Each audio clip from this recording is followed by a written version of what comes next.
এই আইল্যান্ডে আসার আগে হচ্ছে আমি এই পানির মাঝে দোলনাটা দেখতেছিলাম অ্যান্ড হচ্ছে প্ল্যান করছি যে এখানে বসে আমরা মা মেয়ে ছবি তুলবো। বাট দিশা তো এখানে যাবেই না। কেন যাবে না জানেন? ও মাছ ভয় পায়, মাছ নাকি চলে আসবে। বলেন, সে মাছ খেতেও পারে না আর সে মাছকে অনেক ভয় পায়। আমার সাথে এক পর্যায়ে সে রাগারাগি করে ব্যাক করে চলে আসছে, সে এখানে যাবেই না। বাট আমি তাকে যে কতভাবে কনভিন্স করার ট্রাই করতেছি যে চলো, এটা তো আমি অনেক প্ল্যান করছি, এখানে যাবো না, সে যাবেই না। তারপর আমি তাকে কোলে নিলাম, তারপরও সে যাবে না। বাপ্পি উপর থেকে বলতেছিল যে দিশা যাও, সমস্যা নাই, বাট বাপ্পি যাবে না কারণ ও হচ্ছে ওখান থেকে লাফ দিছিল, দিয়ে হচ্ছে সে ব্যথা পাইছে। যাই হোক, তাকে কোলে করে নিলাম।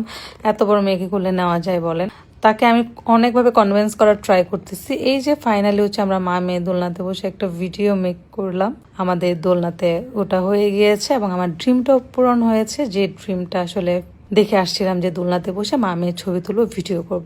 বাট এই দোলনাতে তাকে তুলতে গিয়ে যে আমার কি পরিমাণ হ্যাসেল হইতে হইছে, মানে কি বলবো, যেটা বলার মতো না। তারপরে সে বারবার বলতেছে আমার মাছ চলে আসতেছে, মাছ আসতেছে, মাছ আমাকে কামড় দিবে।